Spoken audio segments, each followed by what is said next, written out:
Bismillahirrahmanirrahim. Assalamualaikum warahmatullahi wabarakatuh. Innal hamdalillah nahmaduhu wa nasta'inuhu wa nastaghfiruh wa natubu ilaihi wa na'udzu billahi min syururi anfusina wa min sayyiati a'malina. Man yahdihillahu fala mudilla lahu wa man yudlilhu fala hadiyalah. Asyhadu an la ilaha illallah wahdahu la syarikalah wa asyhadu anna Muhammadan abduhu wa rasuluh la nabiyya ba'dah. Amma ba'du. Rabbi shrah li sadri wa yassir li amri wahlul 'uqdatam min lisani yafqahu qawli. Rabbi zidni ilma warzuqni fahma wa amalan mutaqabbala. Allahumma ya hayyu ya qayyum birahmatika astaghith aslih li sya'ni kullah wa la takilni ila nafsi tarfata ain.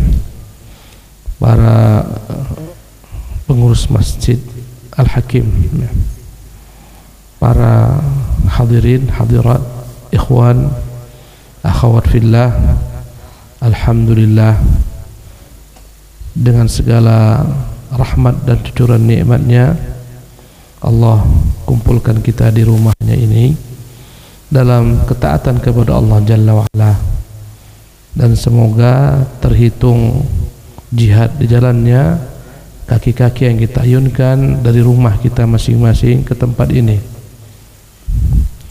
Man kharaja fi talabil ilmi fahuwa fi sabilillah hatta yarji'a.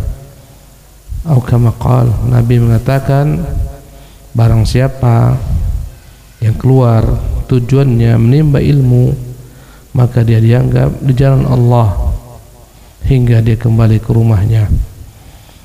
Dan sesungguhnya waktu yang sedikit ini, 1 jam, 1 jam setengah ya ke depan, begitu besar ganjarannya jika kita ikhlaskan karena mengharapkan wajah Allah Subhanahu wa ta'ala semata. Inilah majlis yang dicintai oleh Allah, dibanggakan oleh Allah.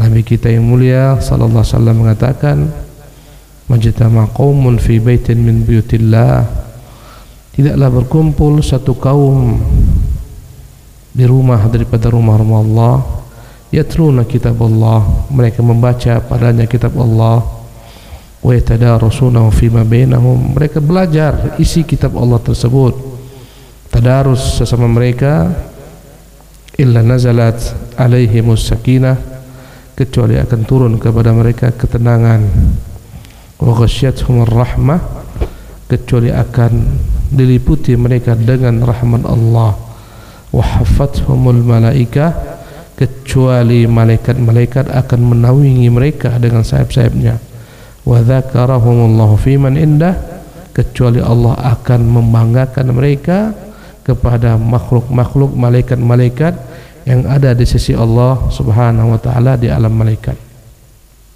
Jemaah sekalian, tema kita hari ini ya judul yang telah ditentukan oleh ya panitia, bisakah aku masuk surga? Judul yang sangat menarik. Bisakah aku masuk surga? Aku itu adalah setiap kita. Bisakah setiap kita masuk surga? Jemaah yang Allah muliakan, asal muasal kita itu semua dari sana. Manusia itu berasal dari surga. Itu kampung halaman kita yang asal. Di sana orang tua kita, nenek moyang kita ditempatkan sebagaimana termuat dalam Al-Qur'anul Karim. Ya. Jadi ayah kita, ibu kita, Adam, Hawa, semuanya mereka berasal dari surga. Itulah kampung kita yang hakiki, bukan Tangerang nih. Ya. Bukan ini kampung kita, bukan Batam kampung saya sementara. Ini kampung sementara, kita akan hijrah tinggalkan. Kampung kita yang sebenarnya itu adalah surga. Kita anak-anak surga. Ya, dengan ketentuan takdir Allah Subhanahu wa taala, Allah Subhanahu wa taala tetapkan, takdirkan orang tua kita Adam alaihissalam melanggar larangan Allah karena ambisinya, ambisi ingin tetap di sana. Dari ambisi itulah masuk iblis. Fawaswasa lahuma syaitan, iblis pun membisikkan kepada keduanya. Bahkan iblis pun berani bersumpah, wa qasamahuma inni lakuma laminan nasihin. Kata iblis, aku sumpah loh, aku ini benar-benar jujur kepada kalian. Itu ada buah, kalian makan, kalian kekal di sini. Hal adullukum ala syajaratil khuldi, mau kalian kutunjukkan dengan pohon kekekalan, wa mulkin la yabla, kerajaan yang tak akan pernah punah. Adam alaihissalam lupa dengan perintah Allah karena ambisi tadi, ambisi ingin kekal di sana menjadi raja selama-lamanya. Maka keduanya pun mendekat, keduanya pun makan buah larangan. Dengan ketentuan takdir Allah, kedua-duanya pun diusir dari surga sana. Surga tempatnya tinggi sana, bumi ini rendah. Bahasa Arabnya dunia, dunia sesuatu yang rendah. Surga tertinggi itu adalah surga Jannatul Firdausil A'la. Ya, surga tertinggi namanya Al-Firdaus. Surga itu jemaah sekalian telah ada, neraka pun telah ada. Akidah kita ahlu sunnah wal jamaah meyakini surga dan neraka telah ada. Kedua-duanya sudah disiapkan dan untuk penghuninya, calon-calon penghuninya. Amal ibadah kita itulah yang akan menambah berbagai macam bekal kita di surga nanti. Bila kita berhenti di dunia beramal, berhentilah malaikat untuk melanjutkan pembangunan rumah-rumah kita di surga. Kata mereka, kita stop. Kenapa? Tak ada lagi bahan materialnya. Kita berhenti beramal, kita bermaksiat. Jadi jemaah sekalian, surga dan neraka telah ada. Dalam banyak ayat dikatakan uiddat lil muttaqin. Dia sudah disiapkan bagi orang-orang yang bertakwa. Dalam bahasa Arab kata-kata uiddat itu menggunakan kata kerja fi'il madhi, fi'il yang telah lalu. Artinya dibuat. Uiddat artinya telah dibuat, disiapkan. Ketika saya bicara nih sekarang, surga itu telah ada. Sudah adakah penghuni surga? Ada atau enggak ada? Bapak, udah ada penghuni surga? Udah ada belum? Belum atau udah? Penghuni surga sudah sia. Sudah ada dari surga yang termuat dalam Quran, hurun maqsuratun fil khiyam.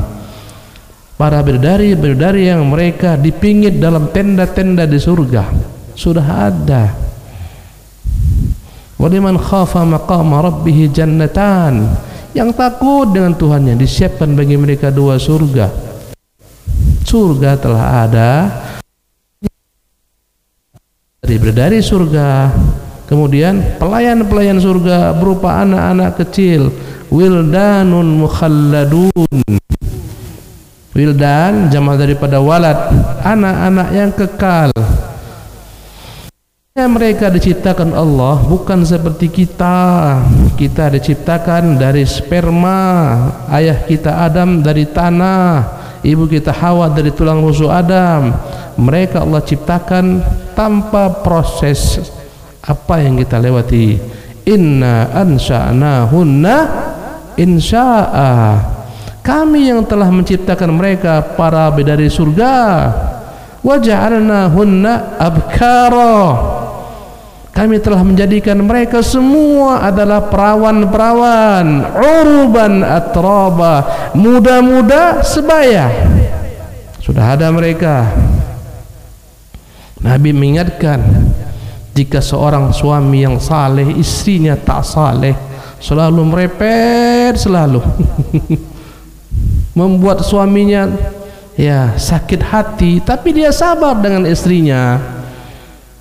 Berkata bidadari surga, ya fulana qatalakillah, wahai fulana, semoga engkau Allah binasakan. Sesungguhnya dia hanyalah sementara di sisimu, dia akan pindah kepada kami. Jadi ibu-ibu, hati-hati ibu-ibu, waspada ya, jangan sakiti hati suami. Kalau ibu sakiti hati suami, dari surga mengatakan sebentar saja dia sama kamu, paling 20 tahun 30 tahun, nanti akan kembali kepada kami. Subhanallah. Ya, ini menunjukkan kepada kita surga.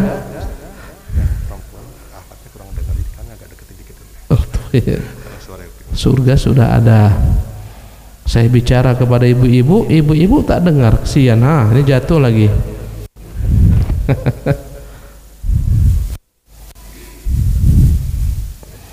Bapak-bapak dengar apa tadi kata Ustaz? Ulangi lagi. Apa kata Ustaz tadi? Ibu-ibu jangan cerewet sama bapak-bapak, jangan banyak kali komplain, jangan judes sekali. Nanti dari surga berkata, qatalakillah, sesungguhnya suamimu sebentar bersamamu akan kembali kepada kami. Ustaz hanya ingin mendudukkan surga telah ada, penghuninya telah ada. Siapa penghuninya? Dari surga. Pelayan-pelayan berupa anak-anak yang gagah-gagah, tampan-tampan, wildanun mukhalladun. Mereka membawa biakwabin wa abariqa, membawa piala-piala, mereka hidangkan kepada penghuni surga. Subhanallah. Mengucapkan subhanallah, subhanallah. Allah bangunkan, Allah tumbuhkan baginya satu pohon kurma di surga. Subhanallah. Tiap kali kita mengucapkan subhanallah, malaikat, subhanallah, Allah subhanahu wa ta'ala perintahkan malaikat untuk menanam satu pohon di surga. Nah kan, marah ibu-ibu kayaknya nih ya. Tak setia lagi ini mikrofonnya nih ya. Kuati billah yang dimuliakan oleh Allah subhanahu wa ta'ala. Kemudian kita bicara tentang surga itu milik Allah, bukan milik seseorang, dan itu adalah merupakan rahmat Allah. Ya, karena surga itu milik Allah, Dia yang membuat syarat-syaratnya, prosedurnya, ketentuannya. Kalau mau masuk ke sana, pemilik hotel buat syarat-syarat kepada semua pelanggan. Kalau masuk hotel nih, jangan kau ambil nih peralatan-peralatan dalam kamar, ini sekian dendanya. Ya, jangan kau bawa yang bukan mahrammu, macam-macam. Demikian juga surga. Ya, dan dia adalah merupakan rahmat Allah. Karena surga milik Allah, mintalah surga kepada sang pemilik agar engkau ditempatkan di sana. Ya, banyak doa-doa Nabi SAW yang mengajarkan kita untuk meminta kepada Allah surga. Kata Nabi, wa idza sa'altumullahal jannah, kalau akan berdoa minta surga, fas'alu, mintalah al-firdausa, minta surga firdaus, fa innahu a'lal jannah, dialah surga tertinggi. Keyakinan kita, surga milik Allah.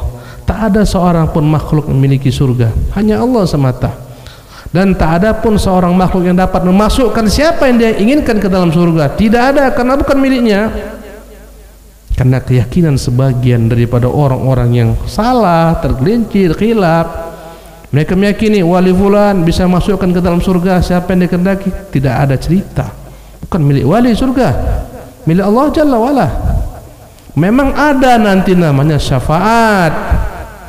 Syafaat juga milik Allah.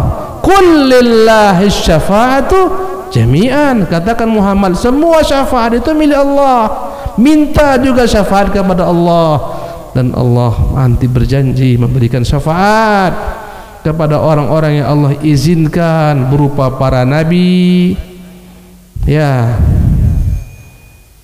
berupa orang-orang yang terbunuh dalam keadaan syahid, syafaat. Tapi surga milik Allah Jalla wa'ala. Anak-anak yang meninggal kecil, orang tuanya sedih tapi dia sabar, ridha, ini akan memberikan syafaat untuk orang tuanya masuk surga. Tapi surga milik Allah, bukan milik Nabi kita. Jangan minta surga kepada Nabi, itu syirik. Minta surga kepada Allah pemiliknya. Ya, jemaah sekalian, surga itu rahmat Allah, dan setiap orang yang masuk surga adalah orang yang dapat rahmat Allah. Surga tidak kita masuki dengan sebab amal-amal kita. Amalan kita ini tak ada harganya di sisi Allah Subhanahu wa taala. Kita bisa masuk surga hanya dengan apa? Rahmat Allah Subhanahu wa taala. Bagaimana dengan Nabi sallallahu alaihi wasallam? Nabi kita pun masuk surga bukan dengan amalan Nabi, tapi dengan rahmat Allah Jalla wa ala. Ya. Jadi jangan pernah kita berbangga-bangga dengan amal yang kita buat. Tak ada apa-apanya. Dalam riwayat-riwayat Bani Israel sebelum kita dengan jalurnya, diceritakan ada seorang yang ahli ibadah, beribadah menyembah Allah 500 tahun, meninggal dalam keadaan sujud. Allah Subhanahu wa taala perintahkan nanti di hari kiamat, hai hamba, masuklah engkau ke dalam surga dengan rahmatku. Ahli ibadah ini bertanya, ya Allah, dengan rahmatmu kah? Bagaimana dengan 500 tahun ibadahku ini aku menyembahmu? Bagaimana aku mati dalam keadaan beribadah menyembahmu? Dengan rahmatmu kah aku masuk surga? Bukan dengan amalanku 500 tahun. Dia merasa, kenapa dengan rahmat Allah? Amalanku banyak. Kata Allah Subhanahu wa taala kepada malaikat, malaikat, coba hitung dulu amal ibadahnya 500 tahun. Sudahkah dapat menutupi nikmat-nikmat yang kuberikan kepadanya? Dihitung malaikat nikmat dua matanya dengan 500 tahun beribadah, kurang, habis. Seluruh 500 tahun ibadah itu habis dengan kenikmatan mata, bahkan kurang, tak sempurna syukurnya dia untuk mensyukuri dua nikmat mata. Ketika dinilai, ketika dihitung, akhirnya kata Allah, bagaimana malaikat, ya Allah, kurang 500 tahun masih tidak cukup untuk mensyukuri nikmat dua mata. Kata Allah, malaikat, masukkan dia ke dalam neraka. Masukkan dia ke dalam neraka. Dia mau masuk surga dengan amalan 500 tahunnya kurang, masukkan. Ya, maka berkatalah ketika itu ahli ibadah, ya Allah, masukkanlah aku ke dalam surgamu dengan rahmatmu. Kata Allah, ya, dengan rahmatmu, masuk dengan rahmatku. Malaikat, masukkan dia dengan rahmatku. Supaya kita jangan bangga dengan amal ibadah kita tak ada apa-apanya. Rahmat Allah begitu dahsyatnya. Karena itulah Nabi kita yang mulia sallallahu alaihi wasallam mengatakan, walladzi nafsi biyadihi, demi dia Allah yang jiwaku ini di tangannya, la yadkhulu al-jannata ahadun minkum bi'amalihi, tidak akan pernah seorang pun di antara kalian masuk surga dengan amalannya. Qalu, mereka bertanya, wala anta ya Rasulullah, bagaimana dengan engkau ya Rasulullah? Engkau pun tidak. Qala wala ana, aku pun tidak masuk surga dengan amalanku, illa an yataghammadani Allah birahmatin minhu wa fadl, hanya karena rahmat Allah semata dan karunia-Nya aku dimasukkan ke dalam surga. Hadis rawahu Muslim. Subhanallah. Ustaz, banyak dalam Quran ayat-ayat bima kuntum ta'malun, dengan sebab kalian beramal. Bagaimana Ustaz? Antum katakan bukan amal yang masukkan ke dalam surga tapi rahmat. Ini ayat dengan apa-apa yang kalian amalkan. Amalan bukan menentukan seseorang masuk surga. Yang memasukkan orang adalah rahmat Allah. Dan diantara bentuk rahmat Allah, diantara rahmat Allah, Allah tunjuki orang-orang beriman agar mereka beramal. Jadi amal adalah bagian daripada rahmat Allah Subhanahu wa taala. Ya, jangan salah mengaji, jangan salah memahami kajian. Akhirnya ibu-ibu tak mau lagi sholat. Bukan amal kok emang buat masuk surga, rahmat Allah, tak usah aku sholat. Ustaz tak katakan demikian. Jangan salah paham. Amal itu bagian daripada iman. Yang tidak beramal tidak beriman. Konsekuensi iman amal. Ya, jemaah yang dimuliakan oleh Allah Subhanahu wa taala, inilah dia surga yang kita masuk ke sana dengan rahmat Allah Subhanahu wa taala semata. Tadi Ustaz sebutkan, karena surga milik Allah, tentu Dia yang membuat ya kriteria siapakah orang yang bisa masuk surga. Tentu kita semua ingin ke sana. Kalau kita ingin, penuhilah apa-apa yang Allah Subhanahu wa taala syaratkan. Subhanallah. Apabila tidak terpenuhi syaratnya, engkau tidak akan mungkin masuk ke sana. Syarat pertama masuk surga harus ada padanya, mutlak, tidak boleh tidak. Keislaman, Islam. Yang tidak masuk Islam tidak akan masuk surga. Yakin? Yakin, seyakin-yakinnya. Kenapa kau yakin? Nabiku mengatakan, dan nabiku tak pernah berdusta. Mohon maaf semua orang-orang yang tidak masuk Islam, keyakinan kami meyakini engkau sampai matimu tidak masuk Islam, engkau mati masuk neraka. Mohon maaf, ini akidah. Subhanallah. Berkata salah seorang sahabat, syahidna ma Rasulillah sallallahu alaihi wasallam Hunainan, kami ikut perang bersama Nabi dalam perang Hunain. Faqala li rajulin mimman yadda'i bil Islam, hadza min ahli nar. Ketika perang Hunain, Nabi katakan ada seseorang yang ikut perang bersama kaum muslimin. Nabi mengatakan ini orang penghuni neraka. Ya, ikut bersama muslimin berperang dalam perang Hunain. Sebagaimana kita ketahui, perang Hunain itu terjadi pada tahun ke-8 Hijriah setelah Mekah ditaklukkan.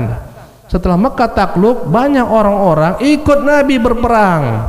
Jumlah pasukan Nabi menaklukkan Mekah 10.000. Perang Hunain jumlah pasukan 12.000. 2.000 masuk ke dalam Islam. Sebagian tak murni, sebagian belum masuk Islam. Mungkin lisannya Islam, hatinya belum. Dia ingin dapatkan harta rampasan perang. Berperanglah bersama Nabi dan kaum muslimin. Kata Nabi, ini orang ahli neraka.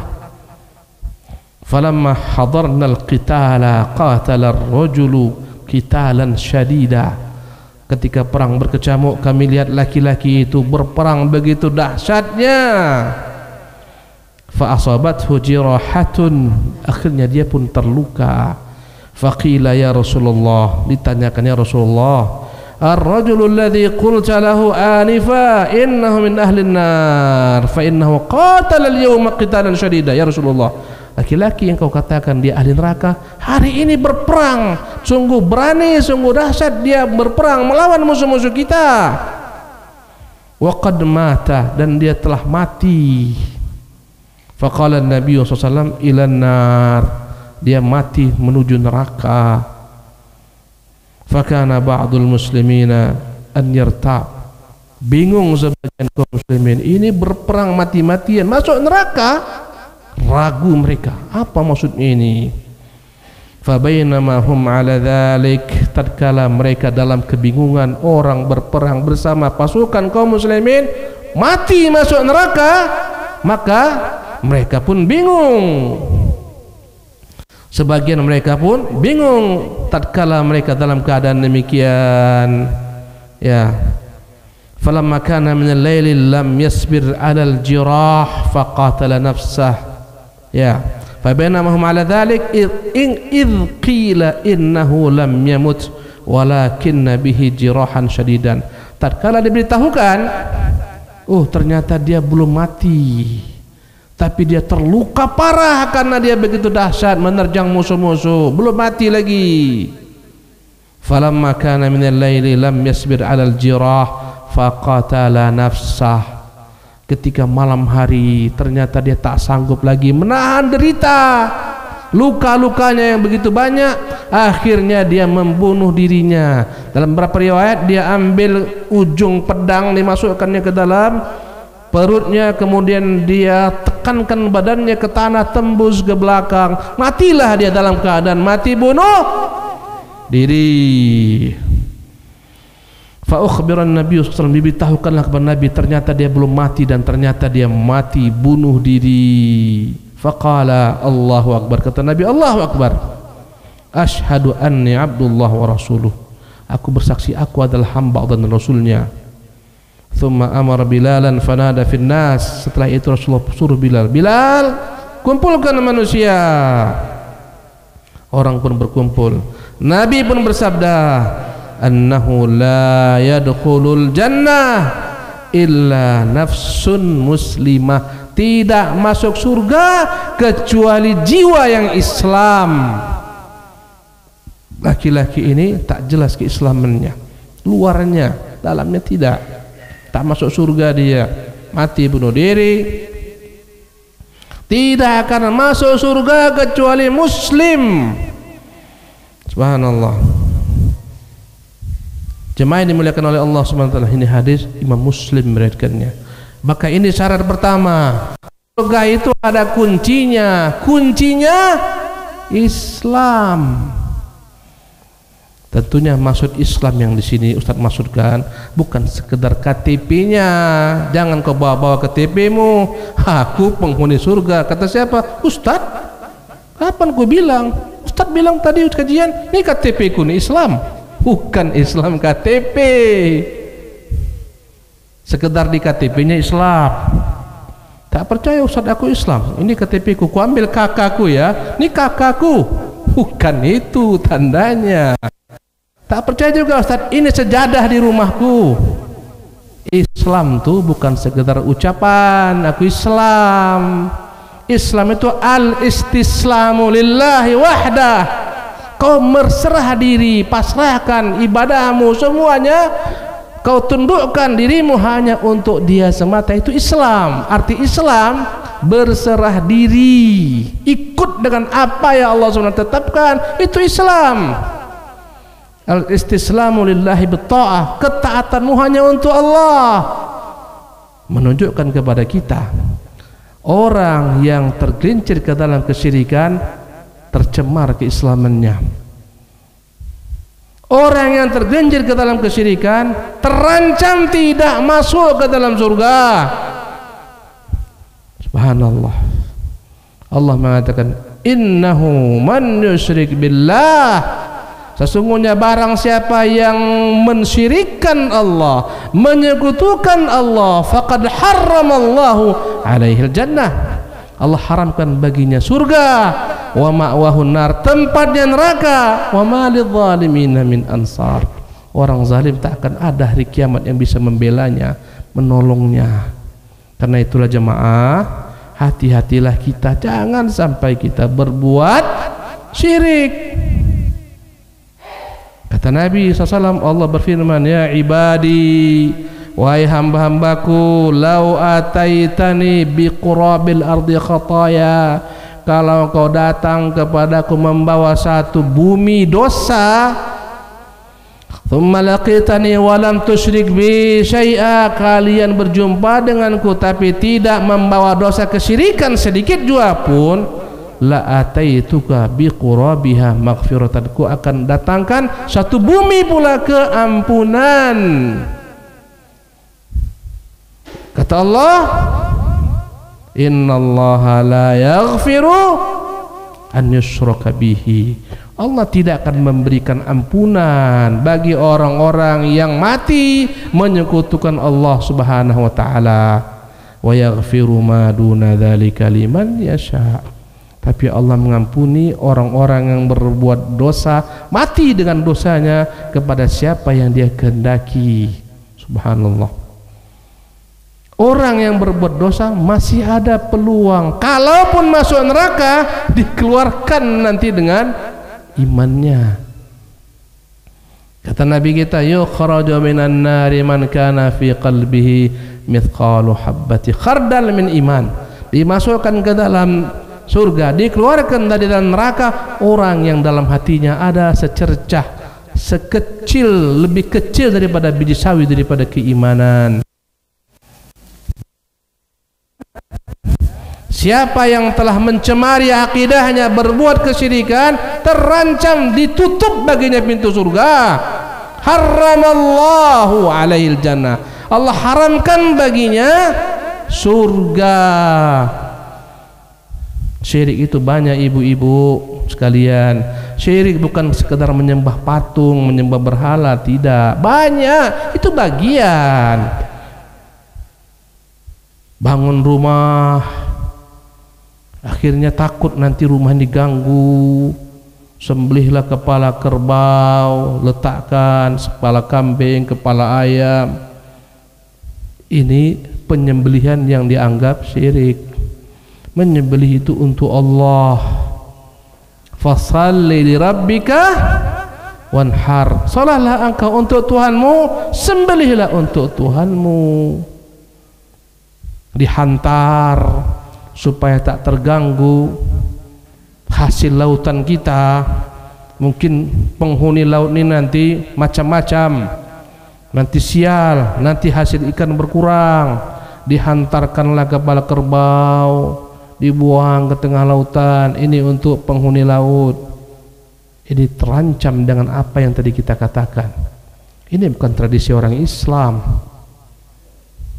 bukan tradisi kaum muslimin. Kaum muslimin itu sembelihnya untuk Allah atas perintah Allah. Kurban, bismillah, Allahu akbar. Itu kaum muslimin. Bismillah, Allahu akbar. Sembelih. Akikah, bismillah, ya Allah akbar. Itu ibadah. Datang tamu, kita disuruh menjamu tamu, bismillah, kambing ditumbangkan, Allahu akbar. Itu ibadah. Sebagaimana Nabi Ibrahim, datang malaikat dalam bentuk manusia, disembelihnya anak sapinya, ijlun. Ini ibadah. Bagaimana Ustaz? Ini untuk penghuni laut, tapi bismillah juga tak merubah. Bismillahmu itu tak merubah.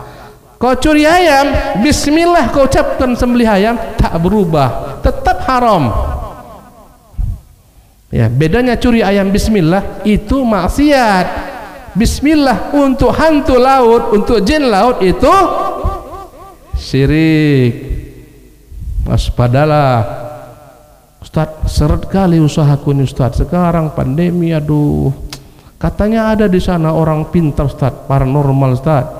Bisa dia membuat rezeki kita lancar. Itu dusta. Rezeki di tangan Allah, bukan di tangan paranormal. Di antara nama Allah Ar-Razzaq, pemberi rezeki. Subhanallah. Kadang-kadang paranormalnya pun miskin. Gimana pula membuat rezeki orang banyak, dia pun susah. Waspadalah, akidah kita jaga. Terancam, Ustaz. Kabarnya makam di sana tuh Ustaz, keramat lu. Banyak orang-orang yang tak dapat jodoh jomblo datang ke makam tuh Ustaz, minta kepada orang dalam makam tuh dapat jodoh Ustaz. Tak boleh minta kepada makhluk dalam perkara-perkara yang hanya Allah mampu memberikannya. Jodoh bukan di tangan makhluk, jodoh di tangan Allah. Rezeki bukan di tangan makhluk, rezeki di tangan Allah. Kesembuhan bukan di tangan makhluk, kesembuhan di tangan Allah. Kalaulah kesembuhan milik dokter, tak ada dokter yang sakit. Ternyata dokter ada juga yang sakit, kena COVID juga dokter, kadang-kadang kena juga penyakit macam-macam. Hipertensi dokter, kadang-kadang dokter kena gula, ada dokter kena penyakit gula. Berarti bukan punya dokter kesembuhan, Allah. Maka kau salah alamat minta kesembuhan kepada orang telah meninggal. Salah alamat, doamu itu salah panjatkan. Dan Nabi kita mengajarkan orang ketika dia meninggal tidak bisa melakukan amalan apapun juga.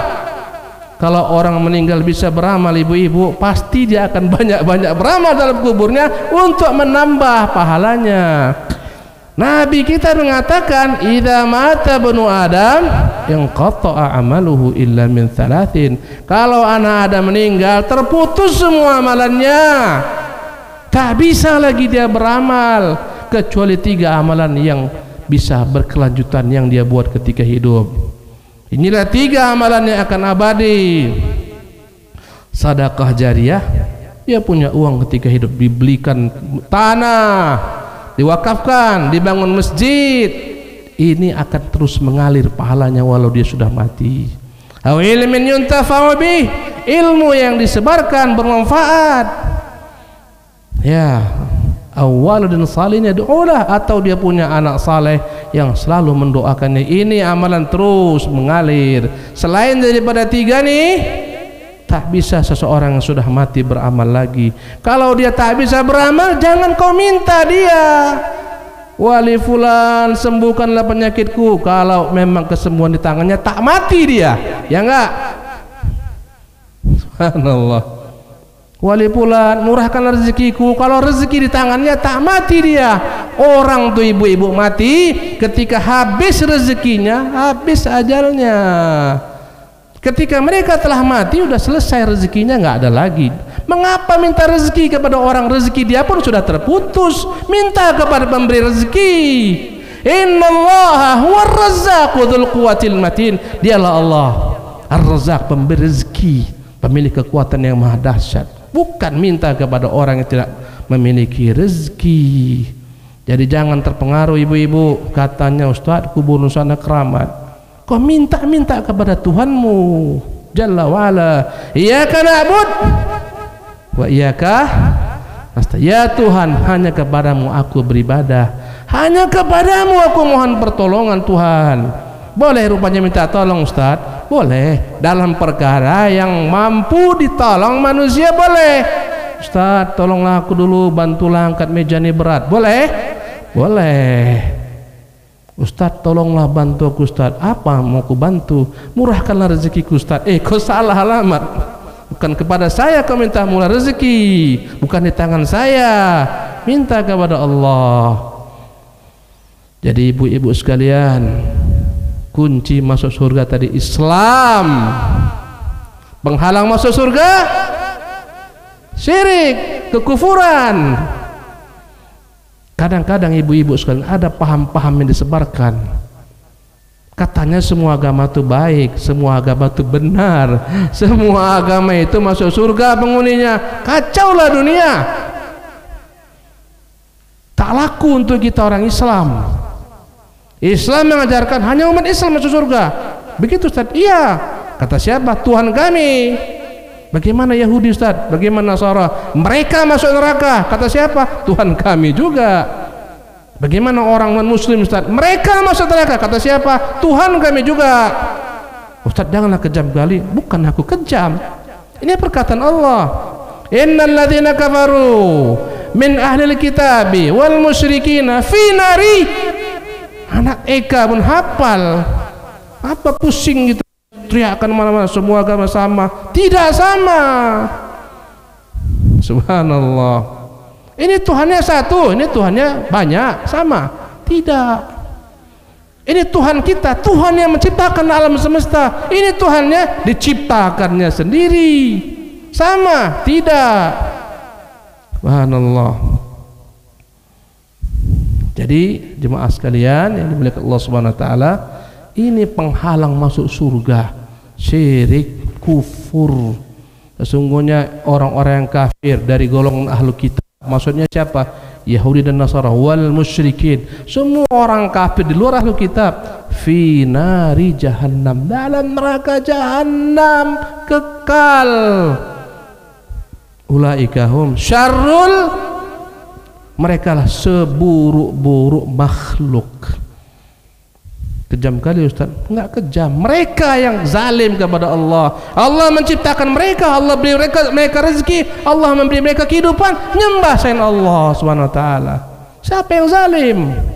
Menyembah yang tak pernah mencipta, yang tak pernah buat, tak pernah mengatur alam. Siapa yang zalim? Mereka yang zalim. Subhanallah. Jemaah yang dimuliakan oleh Allah Subhanahu wa taala, di antara perkara-perkara yang akan masukkan orang ke dalam surga adalah rasa takutnya kepada Allah. Rasa takut kepada Allah. Waliman khafa maqama rabbih jannatan. Barang siapa yang takut kepada kedudukan Tuhannya, baginya dua surga dalam surah Ar-Rahman. Bahkan karena rahmat Allah, jemaah sekalian, ada hadis sangat menakjubkan. Hadis ini sahih tentang seseorang yang takut jumpa Allah Jalla wa'ala. Ketika dia mau meninggal, dia kumpulkan anak-anaknya, dia bertanya, ayu abin ana lakum, kira-kira menurut kalian aku di bapak bagaimana? Kata mereka, khairu abin, engkaulah sebaik-baik ayah. Kata dia, kalian salah, aku inilah makhluk paling buruk. Apa yang tak aku kerjakan semua aku kerjakan. Sini aku udah mau mati, pegang wasiatku, amalkan wasiatku.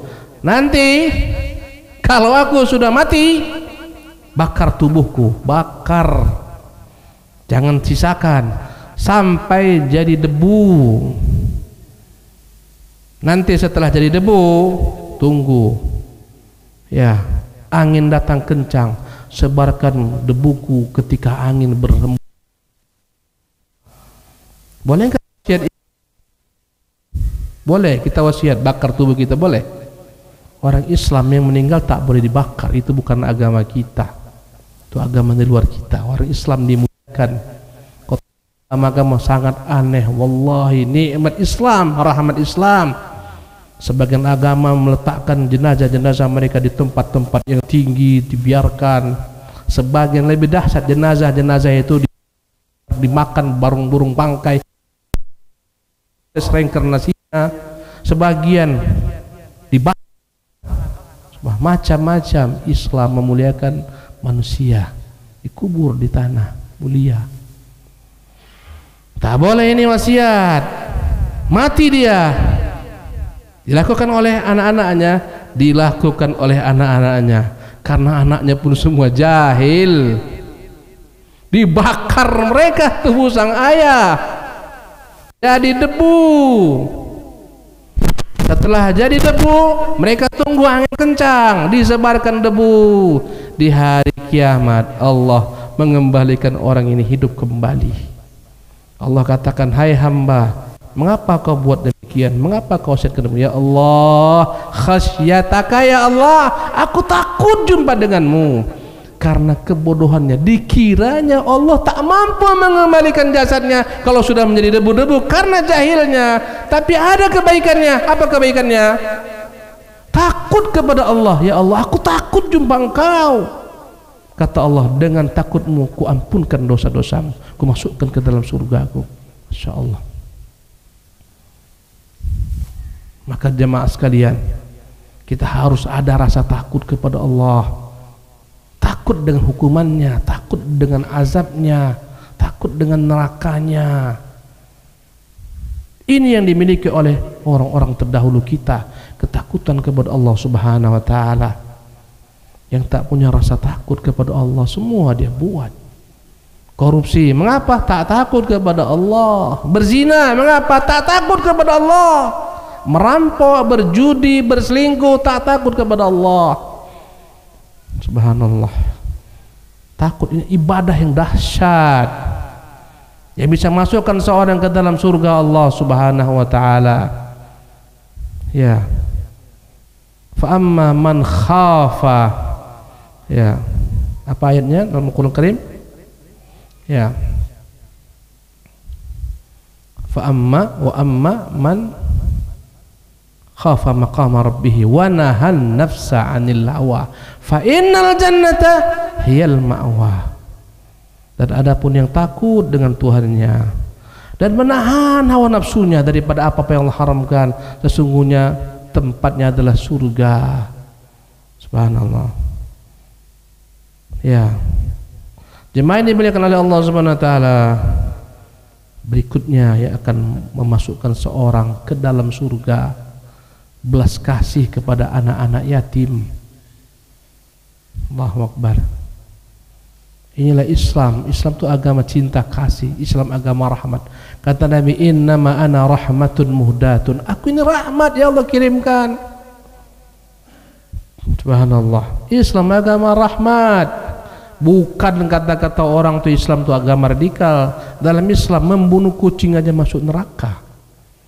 Bagaimana pula membunuh manusia, membuat teror? Dakhalat imra'atun an-nara fi hirratin habisatha. Seorang perempuan masuk neraka gara-gara mengurung kucing. La hiya at'amatha wa la hiya tarakatha. Tidak diberi makan, tak dibiarkan, mencari makan sendiri, mati, masuk neraka. Mengurung kucing saja masuk neraka, apalagi memenjarakan manusia, memperbudak orang-orang merdeka, menjual orang-orang merdeka. Kadang-kadang dahsyat, yang dijual bukan lagi barang, yang dijual apa? Manusia. Perdagangan manusia dijual, kirim ke negeri sana, kirim. Ini Masya Allah, ini calon-calon penghuni neraka ini. Alhamdulillah min dzalik.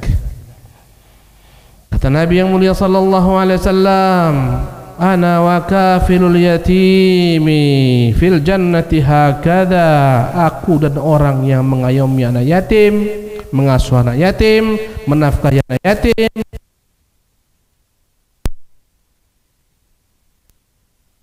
cara bis-sabbabati wal wusta wa farraja bainahum. Aku dan orang yang menanggung anak yatim, membiayai anak yatim, mengasuh anak yatim, seperti ini di surga.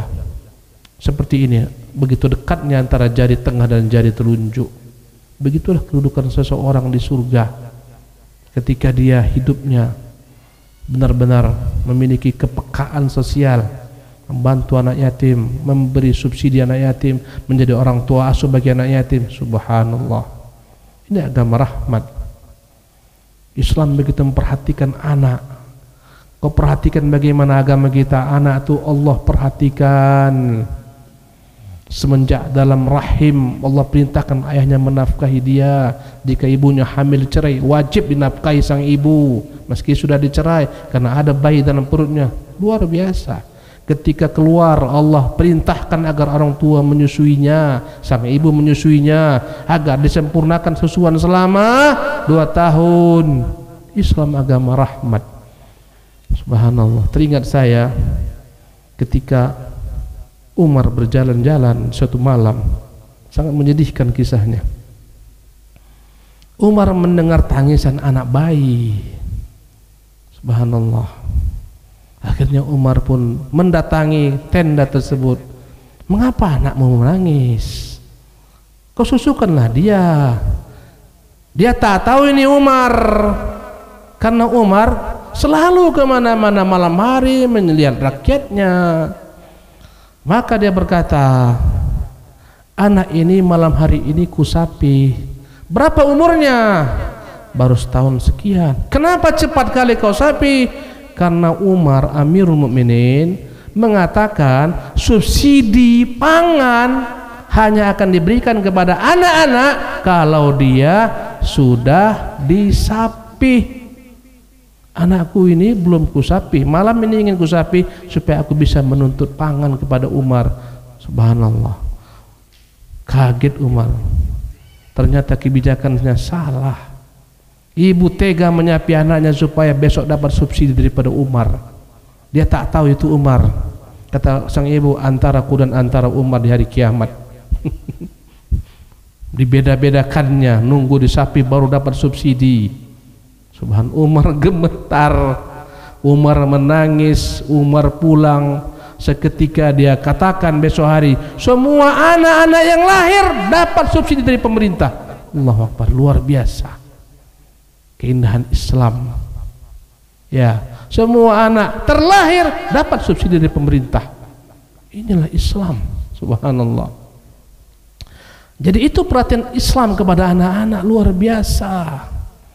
Anak-anak yatim banyak ayat menerangkan wajib mereka dipelihara, dijaga.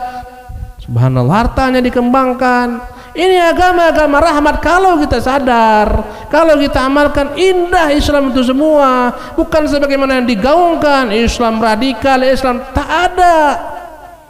Bunuh kucing masuk neraka, bagaimana pula bunuh orang? La ilaha illallah. Jemaah sekalian, di antara amalan-amalan yang akan masukkan seorang ke dalam surga menurut perkataan Nabi kita yang mulia SAW, ya, setelah tauhid, membaca ayat kursi setiap lepas sholat.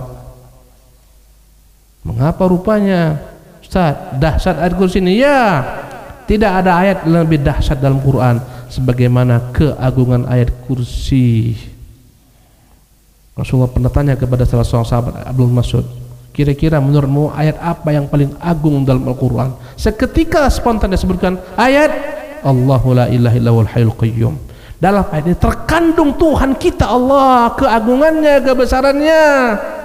Dialah pencipta alam semata, alam semesta, yang hidup tak pernah mati, yang berdiri sendiri, semua makhluk bergantung kepadanya. Allahu la ilaha illallahul hayyul qayyum. Tuhan yang maha berdiri sendiri, tidak ada berbutuhkan makhluk lainnya. Siapapun tak dia butuhkan. Al-Hayyul Qayyum, yang dia hidup selama-lamanya. Semua mati, makhluk-makhluk mati, binasa, dia hidup kekal selama-lamanya. La ta'khudhuhu sinatun wa la nawm. Tuhan tak pernah mengantuk, tak pernah tidur sedikit pun. Subhanallah. Sampai akhir ayat, dalamnya begitu dalam. Kata Nabi yang mulia sallallahu alaihi wasallam dari hadis Abu Umam al-Bahili, ya, man qara'a ayatal kursiyyi dubura kulli salatin maktubatin, barang siapa yang membaca ayat kursi selepas salat, lam yamna'hu min dukhulil jannati illa al-maut, maka tak ada yang menahannya masuk surga kecuali kematian. Karena belum mati aja masuk surga. Kalau habis baca ayat kursi mati dia, masuk surga. Tidak ada yang menghalangi orang masuk surga kecuali karena dia belum mati. Kalau dia membaca ayat, tapi ingat jemaah, bukan sekedar baca. Kadang-kadang inilah masalahnya. Dibaca ayat kursi, dibaca kalimat tauhid la ilaha illallah, tapi dibaca di hadapan berhala. Subhanallah.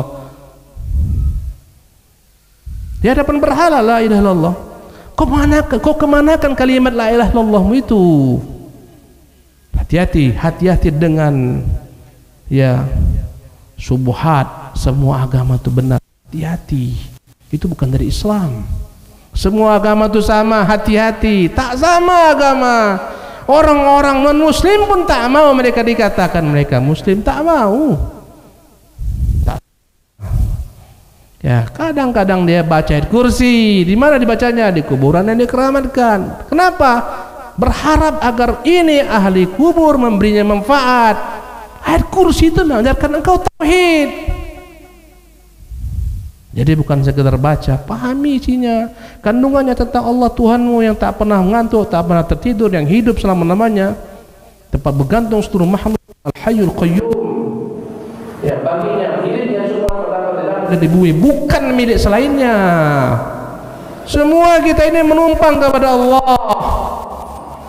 Ya, ini akidah. Kau disuruh baca ayat kursi, kau paham ini akidah seorang mukmin. Harus harui setiap sekali kau lepas sholat. Kalau kau mati membawa akidah ini, pasti kau masuk surga. Itu maksudnya. Kalau kau baca ini tapi kau tak paham, masih bergantung berseliweran sininya jimat, sininya jimat, sini jimat, sini jimat. Cuma masuk surga. Walaupun ayat kursi kau baca 1000 kali, tak berguna. Berarti kau tak paham. Nabi pernah melihat seseorang pakai jimat. Kata Nabi, apa ini ya Rasulullah? Allah. Ini ku pakai agar menghindariku daripada penyakit, bencana, bahaya, gangguan jin. Kata Nabi, inzahha, wajah jimat itu.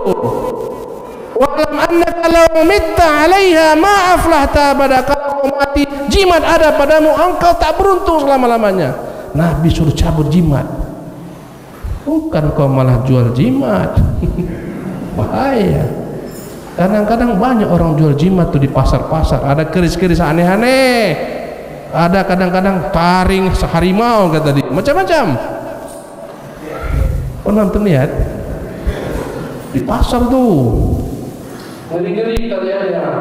Ini semuanya, ini bukan Islam mengajarkan demikian. Islam mengajarkan kau bergantung hanya kepada Allah, bukan jimat. Kau baca pun Allahu la ilaha illal qayyum 50.000 kali, tapi akidahmu menyimpang, tak selamat. Berarti kau enggak paham apa isi yang kau baca tuh. Subhanallah. Kemudian jemaah sekalian, di antara amalan yang akan masukkan ke dalam surga yang bisa kita lakukan, menjaga salat rawatib 12 rakaat salat rawatib, 2 sebelum subuh, 4 sebelum zuhur, 4-nya dengan 2 rakaat salam, 2 rakaat salam, 4 sebelum zuhur, 2 setelah zuhur, 2 setelah maghrib, 2 setelah isya. Jumlahnya 12. Ulangi lagi, 2 sebelum subuh, dah. 4 sebelum zuhur, dah. 2 setelah zuhur, dah. 2 setelah maghrib, 2 setelah isya. Berapa semuanya? 12. Karena sebelum zuhur 4. Lebih utama sholat sebelum zuhur 4 rakaat dengan cara 2 rakaat salam, 2 rakaat salam, bukan sekaligus 4. Ya. Apa kata Nabi kita yang mulia sallallahu. Hadis ini berasal daripada Ummul Mukminin Ummu Habibah Ramlah bintu Abi Sufyan. Dia berkata, ku dengar Rasulullah bersabda, ma min abdin muslimin yusalli lillahi ta'ala kulla yawmin 12 rak'atan tatawu'an ghairal faridah illa banallahu lahu baitan fil jannah. Tidaklah ada seorang mukmin menjaga 12 rakaat, salatnya salat sunnah bukan salat faridah, kecuali Allah akan bangunkan baginya rumah di surga. Ya, subhanallah. Jemaah sekalian, rumah di dunia ini tak sama dengan rumah di surga. Rumah di dunia kena gempa hancur, udah mantap-mantap buat rumah, kena banjir tenggelam. Inilah rumah di dunia. Kadang-kadang rumah-rumah orang kaya pun tak peduli Allah, masuk banjir. Rumah artis itu banjir juga. Rumah dunia, gempa, macam-macam, likuifaksi, lekang catnya, macam-macam. Rumah di akhirat tak akan pernah seperti itu, kekal abadi. Subhanallah. Kalau kau mau punya rumah yang hakiki, rumah di surga. Ya. Kalau di dunia ini punya rumah payah dapatnya, harus punya uang. Kadang-kadang kita tak peduli riba lah, pinjam uang rentenir, pinjam. Yang penting gue punya rumah. Pinjam uang di sana, pinjam uang di sini, pinjamlah. Bunganya sekian, biar. Yang penting gue punya rumah. Krisis ekonomi, tak terbayar rumah, disegel, di bawah pengawasan Bank Fulan. Sebulan disita. Allahu Akbar. Rumah kita itu di surga, bukan di dunia. Di dunia ini rumah sementara yang akan pindah kepala ahli pada ahli waris. Jemaah ini dimuliakan Allah Subhanahu wa taala. Kemudian diantara hal-hal yang membuat seorang masuk surga, menjaga akhlak, budi pekerti yang mulia. Orang yang akhlaknya rusak tidak akan masuk surga. Yang akhlaknya mulia, dia ahli surga. Abu Hurairah meriwayatkan dari Rasulullah sallallahu alaihi wasallam, ditanyakan kepada Rasulullah tentang amalan apakah kiranya yang paling dominan memasukkan orang ke dalam surga, maka Nabi menjawab, taqwallah wa husnul khuluqi. Amalan yang paling banyak membuat orang masuk surga, takwa kepada Allah dan perangai yang mulia. Jemaah sekalian, dengarkan. Surga Allah tak dapat diraih kecuali engkau menyempurnakan dua hal.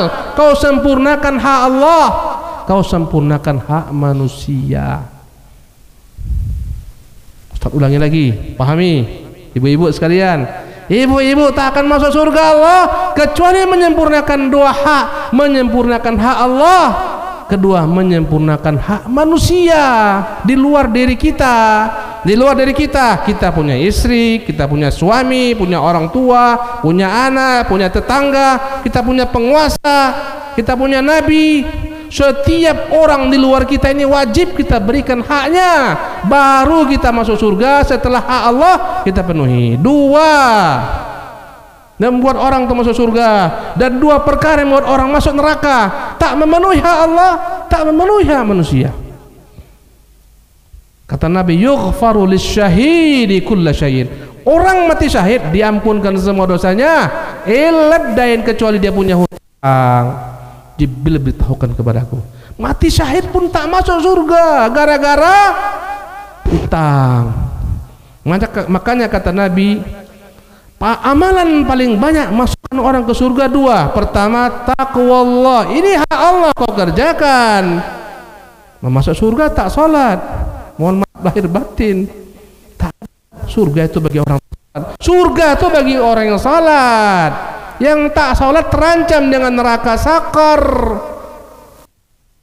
Allah telah berfirman, ya, masalakakum fi sakar, ditanyakan kepada penghuni neraka sakar, mengapa kalian masuk neraka sakar? Qalu lam nakum minal musallin, dulu kami tidak salat.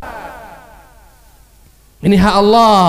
Walam nakun nut'imul miskin, kami tak pernah memberikan makan orang-orang miskin. Ini hak makhluk. Wa kunna na'udzu ma'al khaidin, kami tenggelam bersama orang lain. Wa kunna nukadzibu biyaumiddin, kami mendustakan hari berbangkit. Jadi ya, jangan harap engkau masuk surga kalaupun salatmu sempurna, 5 waktu kau kerjakan, puasa Ramadan oke, kau sudah umrah, kau sudah haji, tapi hutang tak kau bayar, jangan harap masuk surga. Apalagi membuat kezaliman, berdagang mengurangi timbangan, memalsukan faktur, meng-up faktur. Banyak orang berbuat kejahatan takut di hari kiamat. Banyak kawan-kawan nanya, Ustaz, aku jual tiket, kadang-kadang datang Ustaz instansi berkata kepadaku, tolonglah ya kau naikkan harga tiket ini, asalnya 500 Ustaz, buatkanlah 700. Saya bilang berdosa, haram. Tiketnya harganya 500 dibuat 700. Ini orang mau masuk neraka ini. Subhanallah. Yang membuat orang masuk neraka itu khianat. Ya, sebagaimana disebutkan dalam hadis sahih, ibu-ibu sekalian, ada seorang budak yang dihibahkan kepada Nabi. Budak ini ikut bersama Nabi dalam satu peperangan. Kemudian tiba-tiba ketika dia sedang memperbaiki bekal-bekal Nabi, datang anak panah meleset menembus sang budak. Mati budak langsung seketika, kontan mati. Berkatalah sahabat-sahabat, hani'an lahu bisyahadah, nikmatnya budak ini mati syahid. Kata Nabi, kalla innahu finnari fi aba'atin ghallaha, dia ini masuk neraka gara-gara mencuri, menyembunyikan baju jubah yang belum dibagi-bagi terhadap kaum mujahidin. Setelah perang, kalau menang, ini harta rampasan perang, ya, 4/5-nya dibagi-bagi kepada kaum mujahidin. Belum dibagi, dimasukkannya ke dalam tasnya. Diperiksa sahabat, dalam tasnya ternyata ada satu baju jubah. Subhanallah. Kata Nabi, enggak, dia enggak masuk surga, masuk neraka dia ini. Gara-gara berkhianat, mencuri satu jubah. Sahabat semua mendengarnya merinding, terdiam sahabat. Datang seorang sahabat bawa satu utas tali sepatu. Ya Rasulullah, ini ku ambil sebelum dibagi-bagi. Kata Nabi, syarikun au syarikani minan nar. Subhanallah, ini satu tali, dua tali daripada tali-tali akan menjadi bara api neraka. Hati-hati, khianat penghalang surga. Laki-laki ini tak masuk surga gara-gara berkhianat. Satu utas tali pun yang kau ambil bukan hakmu, menghalangi engkau masuk surga karena bukan hakmu. Subhanallah, waspadalah wahai para pegawai, wahai para karyawan, jangan berkhianat. Ya, fasilitas milik negara, ya milik negara, bukan milik pribadi. Jangan kau jadikan milik pribadi, kau jual pula fasilitas milik negara. Subhanallah, waspadalah wahai para koruptor, kau tak masuk surga pasti. Kenapa? Terhalang kau dengan amalanmu tersebut. Ini hukum secara umum, bukan secara per individu. Individu lain lagi. Ya, subhanallah. Jadi kata Nabi, yang paling banyak masuk orang ke surga dua hal: takwa, husnul khulqi. Takwa hak Allah, husnul khulqi hak makhluk. Walaupun kemana-mana kau beribadah hajimu sampai 5 kali, tapi orang tuamu kau durhaka kepadanya, kau tak masuk surga. Ibumu kau penuhi. Kemana-mana kau pergi berhaji berkali-kali umrah, tapi anakmu tak pernah kau arahkan kepada kebaikan. Mana tanggung jawabmu? Anakmu dalam kemaksiatan kau biarkan, mana tanggung jawabmu? Engkau tak masuk surga. Subhanallah, masuk surga itu dengan memenuhi hak manusia. Tetanggamu kau sakiti, tidak masuk surga.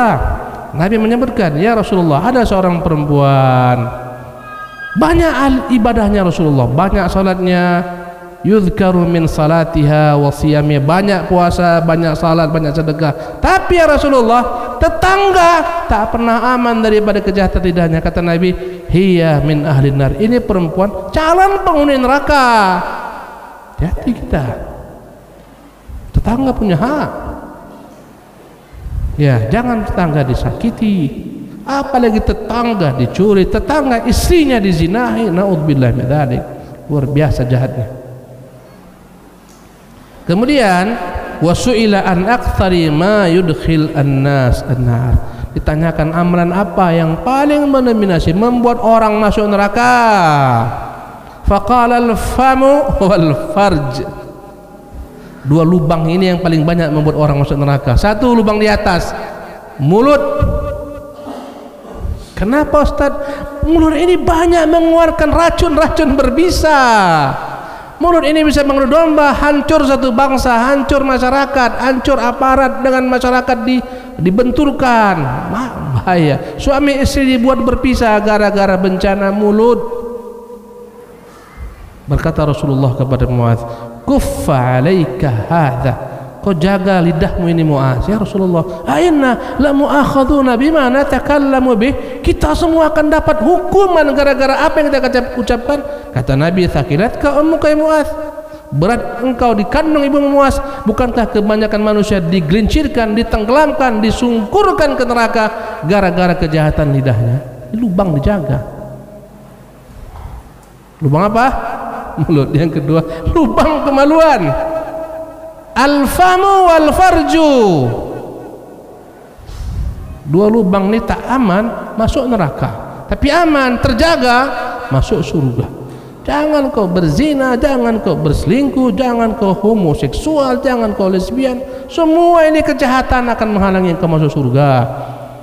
Ketika Allah menyebutkan dalam surat Al-Mu'minun, ciri-ciri ahli surga, walladzina hum li furujihim hafizun, mereka yang menjaga kemaluannya, illa ala azwajihim aw ma malakat aymanuhum, kecuali kepada istri-istri mereka atau budak yang mereka miliki, fa innahum ghairu malumin, mereka tidak dicela, Kau lampiaskan syahwatmu kepada istrimu, itu memang tempatnya. Bahkan kau dapat pahala kepada budak yang kau miliki, itu tempatnya. Kau dapat pahala.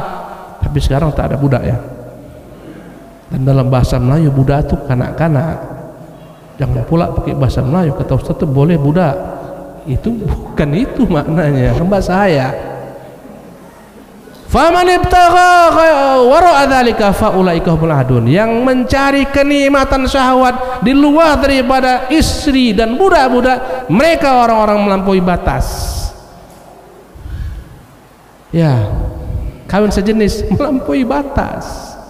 Negeri-negeri kaum kafirin itu banyak di sana hal-hal yang sangat timpang. Ada undangan walimah, tapi pengantinnya sama-sama laki-laki. Itu biasa di negeri kita, gila dibilang.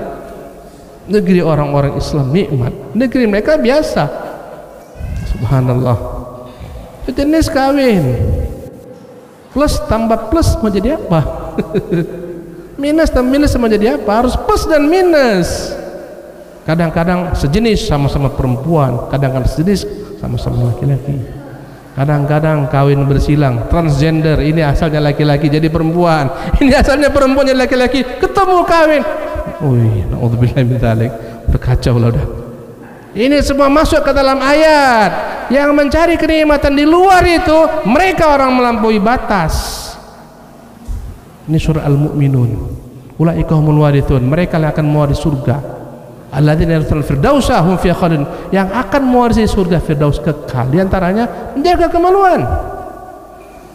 Subhanallah. Jemaah ini dimuliakan Allah Subhanahu wa taala. Kemudian berikutnya di antara hal-hal yang masukkan seorang ke surga, ya, menyingkirkan segala yang membahayakan di jalan. Ini amalan nampaknya kecil, nampakmu ada paku kecil, nampakmu ada beling, kau ambil, singkirkan. Ini amalan mudah memasukkan kau ke dalam surga. Ada dahan yang terjatuh ke jalan menghalangi orang, kau ambil, kau buang. Ini memasukkanmu ke dalam surga. Agama Islam agama benar-benar positif, luar biasa. Tak boleh kita berbuat zalim. Harus selalu energi kita ini dikonsentrasikan untuk mengerjakan semua yang positif. Abu Hurairah meriwayatkan dari Rasulullah bersabda, laqad ra'aitu rajulan yataqallabu fil jannati fi syajaratin qata'aha min dhahri at-tariqi kanat tu'addin nas, rawahu Muslim. Sungguh aku pernah diperlihatkan Allah di antara penghuni surga seorang laki-laki yang memotong pohon yang melintang di jalan yang menghalangi manusia. Kadang angin kencang, jatuh pohon, dipotongnya, dibuangnya. Kata Nabi, sungguh kulihat seseorang dalam kenikmatan surga, kemana-mana dia pergi disebabkan gara-gara dia memotong pepohonan yang melintang di jalan menghalangi manusia. Kata Nabi, al-imanu bid'un wa sab'una syu'batan, iman 70 cabang lebih. A'laha, yang tertingginya qaulu la ilaha illallah, ucapan kalimat tauhid la ilaha illallah. Adnaha, yang terendahnya imatatul adza 'anit thariq, menyingkirkan segala yang membahayakan di jalan. Maka jangan pula kita membuat bahaya di jalan, dibuat lubang, dibuat apalagi namanya polisi tidur tinggi-tinggi mengganggu orang. Hati-hati, waspadalah. Kita harus menyingkirkan semua yang membahayakan di jalan, bukan malah menghalangi jalan. Bahaya, mengganggu orang di jalan, memalak orang di jalan, pungli di jalan. Ini semua terancam tak masuk surga. Subhanallah. Sebagian tempat, subhanallah, banyak preman-preman yang menguasai jalan. Banyak supir-supir itu mengeluh, bentar-bentar berhenti, ikhlas tapi tak rela. Keluar, baru 100 meter, 1 kilo, keluar, menghalangi jalan. Tadi beri dilempar. La ilaha illallah. Kau tengok itu banyak orang Islam pula itu lagi.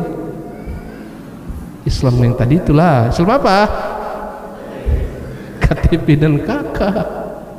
Orang Islam, kata Nabi, al-muslimuna man salimal al-muslimu man salimal muslimuna min lisanihi wa yadihi. Orang Islam tuh yang selamat orang lain dari kejahatan lidahnya dan tangannya, itu orang Islam. Dan sebaliknya, subhanallah. Jemaah ini milik Allah Subhanahu wa taala. Ya, di antara amalan-amalan yang memasukkan seorang ke dalam surga, dalam satu hadis Nabi pernah mengatakan, puasa sunnah, mengantar jenazah, memberi makan orang miskin, membesuk orang sakit. 4 amalan kau gandengkan satu hari, engkau akan masuk surga. Ya, puasa sunnah, mengantar jenazah, memberi makan orang miskin, membesuk orang sakit. Tentunya kau harapkan daripada Allah ganjarannya. Abu Hurairah meriwayatkan, Rasulullah pernah bersabda, man asbaha minkumul yawma sa'iman. Siapa hari ini yang berpuasa? Qala Abu Bakar radhiyallahu anhu, ana. Kata Abu Bakar, saya ya Rasulullah. Lihatlah bagaimana dahsyatnya iman Abu Bakar. Semua cabang iman dia buat.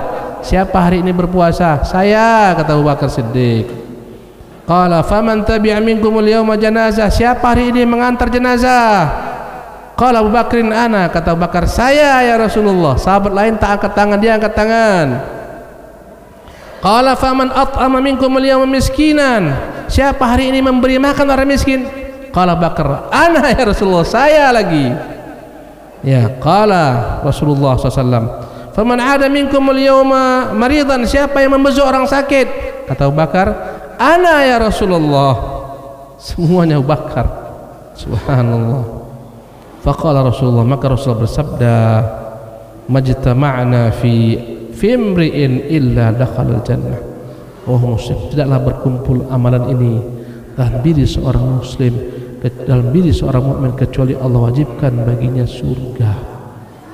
Subhanallah. Puasa sunnah, ya, memberi makan orang miskin, mengantar jenazah, membesuk orang sakit, ini luar biasa Islam tuh.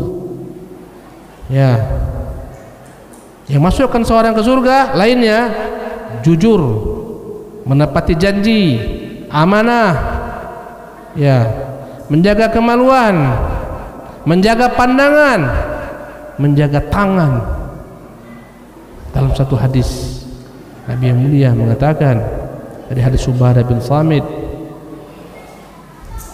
idmanu li sittan min anfusikum. Berilah aku garansi tentang 6 hal. Aku akan memberikan garansi untuk kalian surga. Siapa yang memberikan garansi dia mampu, ya, melakukan 6 hal ini, aku garansi baginya surga. Subhanallah. Yang memberi garansi Nabi SAW. Ya, kata Nabi, usduqu idza haddatstum. Jujur kalau kau berkata-kata, itu satu. Usduqu idza haddatstum. Kalau kau berkata-kata jujur, jangan menipu, jangan berdusta. Wa aufu idza wa'adtum. Kalau berjanji tepati.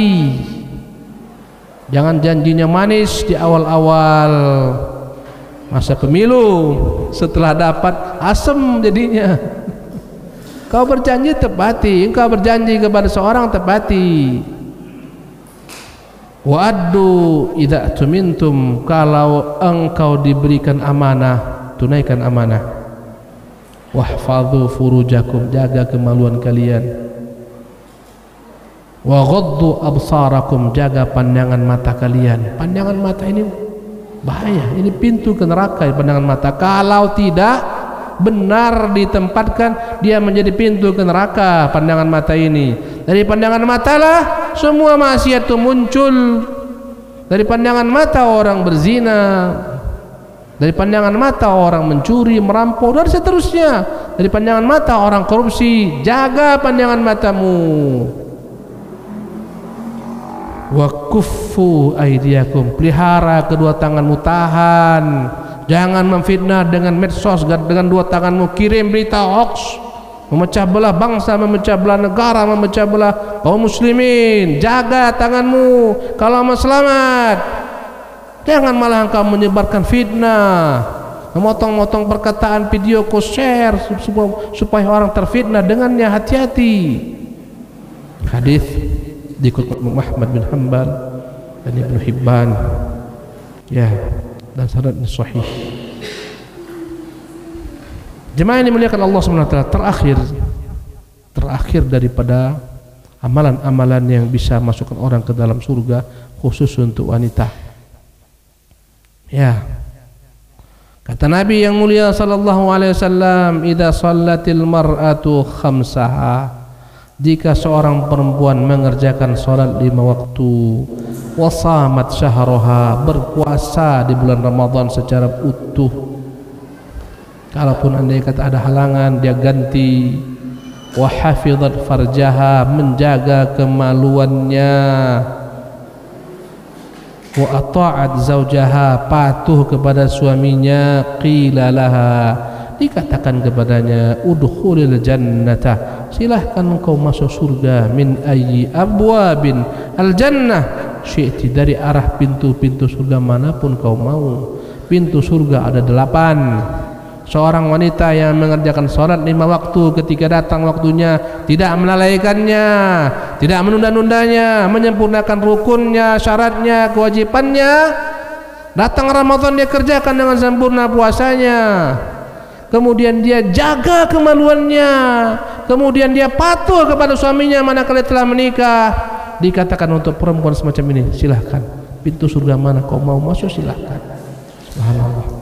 Jemaah yang dimuliakan oleh Allah Subhanahu wa taala, masih banyak sekali. Kalau kau mau tahu amal-amal yang dapat masuk ke dalam surga, banyak sekali. Dalam Al-Qur'an pun banyak. Ya, tak sempat kita gaji. Banyak sekali amalan-amal yang bisa membuat masuk ke dalam surga. Ya, di antaranya silahkan kau rujuk surah Al-Imran ayat 133 sampai 135. Inilah amalan-amal masukkanmu ke dalam surga. Al-Imran 133 sampai 135. Ya. Kau bacalah surah Al-Furqan dari ayat 63 sampai 76. Ini semuanya amalan akan masukkanmu dalam surga. Baca surah Al-Mu'minun, ya, dari 1 sampai 11. Ini semua akan masukkanmu ke dalam surga. Saya ulangi lagi, Al-Mu'minun 1 sampai 11, Al-Furqan, ya, 63 hingga 76, Al-Imran 133 sampai 135. Pulang ke rumah, buka, pelajari, amalkan apa yang saya sampaikan semuanya daripada kitabullah, daripada sunnatul Rasulillah. Kita pun aman menerimanya, enggak dikarang-karang. Wallahu ta'ala alam, wa sallallahu wasallam wa barak ala abdih wa rasulih Muhammadin, wa akhiru da'wana alhamdulillahi rabbil alamin. Mohon maaf atas segala macam kekhilafan, kesalahan dalam perkataan, ketergelinciran lidah. Semoga Allah berikan kepada kita keberkahan. Kita pindah kepada sesi tanya jawab, akhi. Banyak kan dari ibu ya. Nah, Ustaz, mohon maaf kalau tak terbaca semua ya. Banyak ini, luar biasa. Di sini banyak ustaz-ustaz selain ustaz. Nanti mungkin bisa disimpan, ditanyakan kepada ustaz-ustaz lain. Kalau tak bisa ustaz baca semua. Kalau bisa ustaz baca semua. Mau antum dengar? Besok ini mau?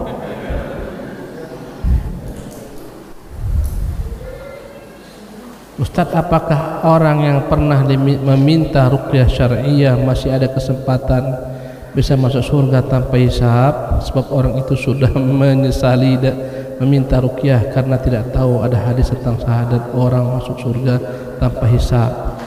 Wallahu a'lam. Ibu-ibu dan bapak-bapak sekalian, rahmat Allah itu luas. Berprasangka baiklah selalu kepada Allah Subhanahu wa taala. Ya, dulu pernah aku Ustaz.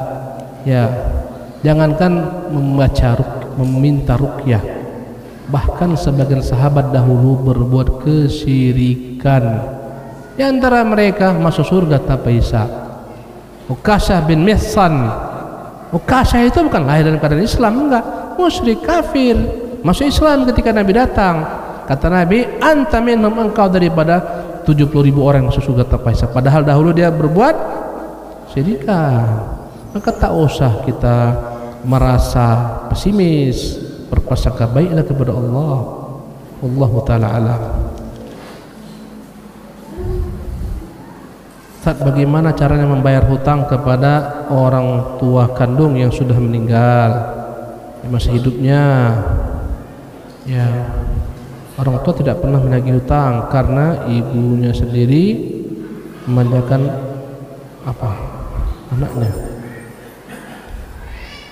Yang jelas, kalau kita punya hutang kepada ibu kita, ya misalnya, Bu, utangilah aku 50 juta, aku mau beli rumah nih kurang. Nah, 50 juta. Setelah itu ibu meninggal, ya kan? Meninggal sang ibu, berarti kita punya hutang kepada ahli waris. Abang-abang kita tuh ada haknya dalam 50 juta ini. Kakak-kakak kita ada hak. Dibagilah secara Islam. Berapa warisan sang ibu? Berapa jatah kita? Jatah kita ambil, sisanya bayar. Tetap dibayar. Kecuali semua ahli waris sepakat, udahlah, udah meninggal pun ibu, tak apa, kami rela ikhlas, tak usah dibayar. Boleh? Boleh, itu hak mereka.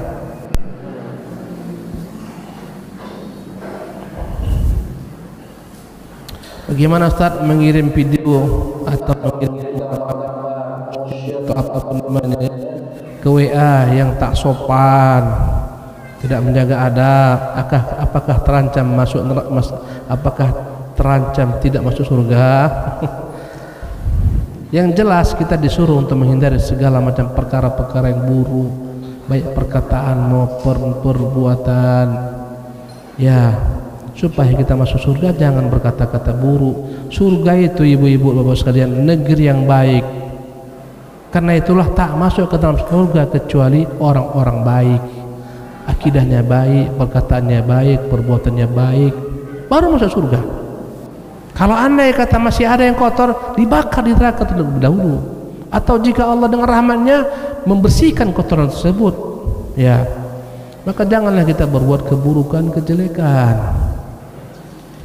Di-share gambar-gambar yang tak layak dipandang, kadang-kadang gambar-gambar yang memang subhanallah ya merubah-rubah, mengedit gambar-gambar orang itu pun tak rela dia dikirim gambarnya.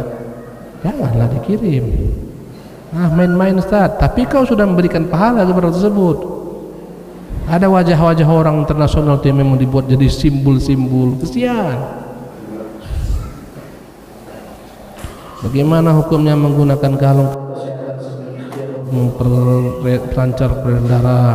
Pengobatan jika dapat dibuktikan secara ilmiah, masuk ke dalam logika, memang dia efektif. Ya, batu-batu itu misalnya dialirkan ke listrik, mengandung listrik, akhirnya ya bisa mengantarkan peredaran, maka tak mengapa. Dengan ketentuan memang terbukti secara ilmiah dan logika menerimanya. Tapi andai kata ada orang sakit, patah kakinya, yang diurut kaki ayam, masuk akal enggak? Yang patah kaki kawan, yang diurut ayam, ini udah gak masuk akal nih. Kuncinya masuk enggak dalam logika berpikir, teruji enggak secara ilmiah, itu saja.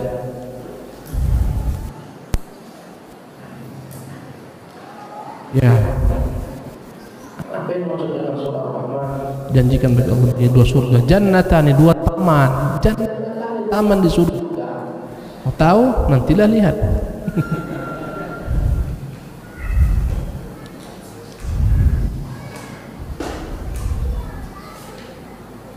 Ustaz, mohon nasihatnya agar semangat thalabul ilmi dan beramal saleh di masa sulit ini ya tetap. Masya Allah. Ya. Yang jelas ikhwati fillah, memang hidup kita selalu ada ujian-ujian. Ya, Allah menguji kita dengan penderitaan, menguji kita dengan kesenangan. Seorang mukmin dalam segala macam ujian dia lulus. Kata Nabi kita, ajaban li ambil mukmin, sungguh menakjubkan orang beriman. Inna amrahu kullahu lahu khair, semua urusannya baik. In asabathu sarra syakar fakana khairan lah. Jika dia mendapatkan peluang-peluang kenikmatan, dia bersyukur, itu yang terbaik baginya. Jika dia mendapatkan ujian-ujian penderitaan, wa idza asabathu dharra sabar, mendapat penderitaan dia sabar, fakana khairan lah, itulah yang paling baik baginya. Walaysa dzalika illa lil mu'min, ini hanya khusus spesial bagi orang beriman.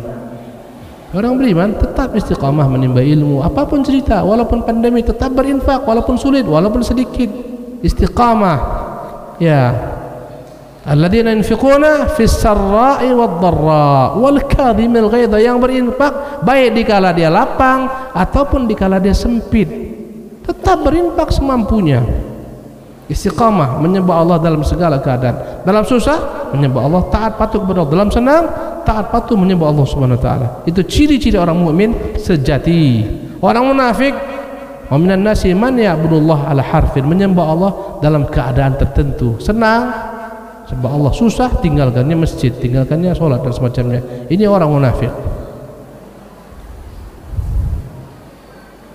Ustaz, bisakah suami menarik istri ke surga apabila dilihat istri tidak? Ya, apa nih? Bisakah suami menarik atau mengajak istri ke surga apabila dilihat istri tidak ada surga? Mengingat di dunia suami istri lalu pergi ke majelis ilmu bersama. Oh, mungkin pertanyaannya, bisakah suami istri berkumpul di surga? Mungkin itu ya. Jangan khawatir ibu-ibu, istri-istri kita di dunia yang saleha dan kita pun saleh, semuanya akan berkumpul di surga. Bukan hanya istri kita, bahkan anak cucu kita. Rahmat Allah, Allah Maha Pengasih, tak dia biarkan kita tanpa istri kita, tanpa anak cucu kita. Allah mengatakan walladzina amanu, dan orang-orang yang beriman, wattaba'athum dzurriyyatuhum biiman, yang diikuti oleh anak cucunya dengan iman, alhaqna bihim dzurriyyatahum, kami tempatkan semua cucunya sama dengannya. Kalaupun anak cucunya di bawah derajatnya, semua dinaikkan ke dalam surga kakek moyangnya. Subhanallah, rahmat Allah begitu luas. Yang menjadi istri kita ke surga, atau sebaliknya, suami ke neraka, istri ke surga, udah selesai, putus di dunia saja. Istri ya saleh, suaminya saleh, setelah itu dia kawin lagi, nanti sama suami mana?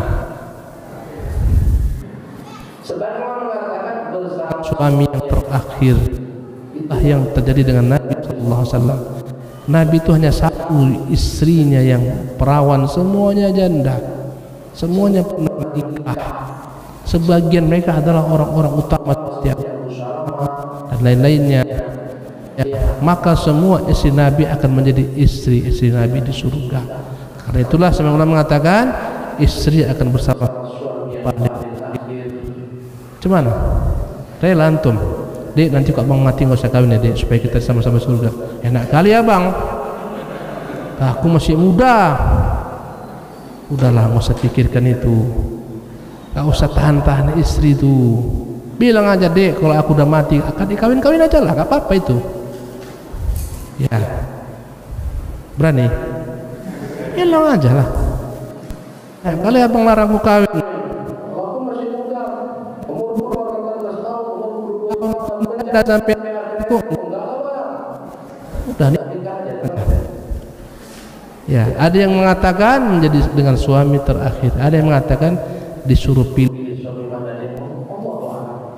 Tak ada dalil yang jelas dalam perkara itu, ijtihad saja.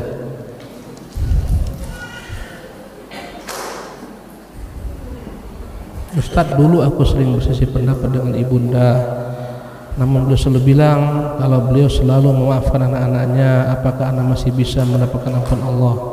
Masih layakkah anak mengharapkan surganya Allah? Tambahan Ustaz, sebelum ibunda wafat hubungan kami alhamdulillah sangat baik. Masya Allah, kita setelah ibunda kita meninggal, ayahanda kita meninggal, kita masih bisa berbakti kepadanya. Bagaimana berbakti kepada orang tua setelah dia meninggal? Doakan dia selalu. Beramal ibadahlah yang Allah bolehkan, yang Allah izinkan, bolehkan, dengan niat untuknya, berinfak untuknya, bersedekah untuknya, bangunkan masjid untuknya. Boleh. Ya, hajikan dia, umrohkan dia. Ya, kemudian sambung silaturahmi kepada kerabat-kerabatnya. Hubungi siapa, saudara-saudaranya, saudarinya. Setelah itu kau hubungi kawan-kawan dekatnya, berbuat baik kepada kawan-kawan dekatnya. Inilah tanda berbakti kepada mereka setelah meninggal.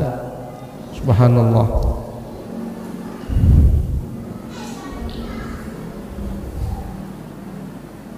Bagaimana bila ada seorang istri yang berpahaman tidak semua suami-suami harus ditaati, hanya suami yang saleh harus ditaati, seperti suami yang sering membaca Al-Quran. Suami harus ditaati dalam kebaikan. Kalau dia perintahkan kebaikan, wajib ditaati meski dia tak saleh.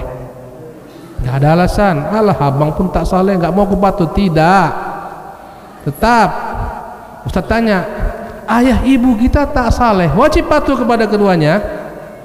Wajib, dalam perkara kebaikan patuh. Bahkan orang tua kita kafir pun dua-dua, wajib kita patuh kepada perintahnya selama tidak bertentangan dengan Islam. Wajib berbakti kepada keduanya selama tidak bertentangan dalam Islam. Alhamdulillah, habis juga. Demikianlah kajian kita pada siang hari ini, semoga bermanfaat. Mohon maaf atas segala kekhilafan. Subhanakallah bihamdik, asyhadu an la ilaha illa anta astaghfiruka wa atubu ilaika. Assalamualaikum warahmatullahi wabarakatuh.